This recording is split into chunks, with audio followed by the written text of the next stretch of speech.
পর্যায়ে সভাপতির বক্তব্য রাখবেন এবং আলোচনার সমাপ্তি ঘোষণা করবেন আয়োজক সাংস্কৃতিক বোর্ডের সভাপতি অ্যাডভোকেট জিয়াউল ইসলাম কাজী।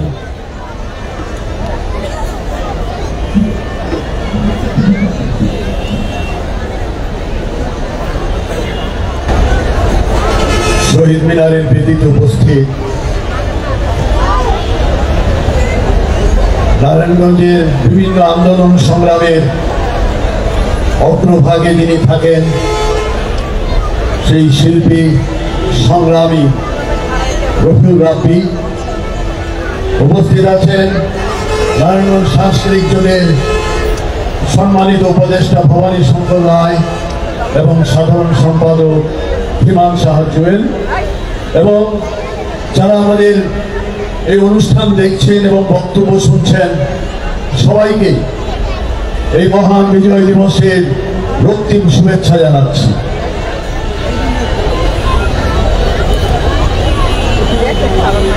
দুইশো বছরে যে ব্রিটিশ শাসন করেছিল সেই তাদের ঔপনিবেশিক শাসন এবং 24 বছর পাকিস্তানের নব্য ঔপনিবেশিক শাসন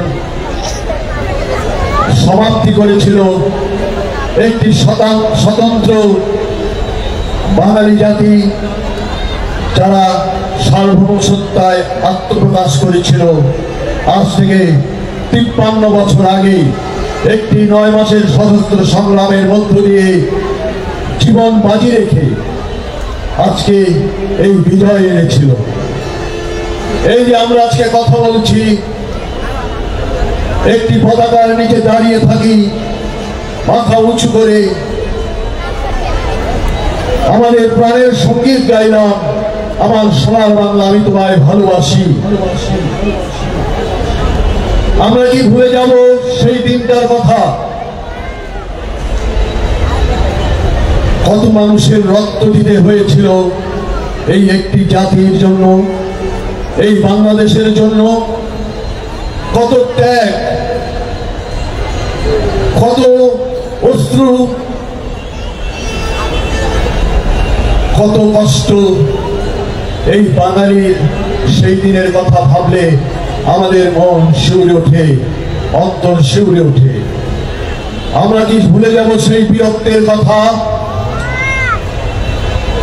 সেই জীবন বাজি রেখে আমাদের দেশের মুক্তি বাহিনী, একটু আগে যে বলে গেলেন 90% বেশি ছিল কৃষক, শ্রমিক এবং মেহনতি মানুষ।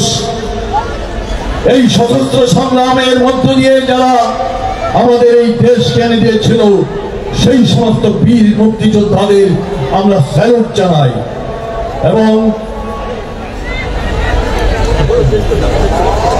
এবং তাদের প্রতি আমরা বারবার কৃতজ্ঞতা প্রকাশ করছি দেশটার জন্য।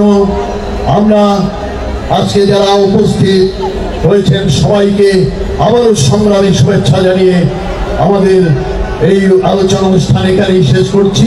আজানের পর আমরা আবার আমাদের সাংস্কৃতিক অনুষ্ঠানে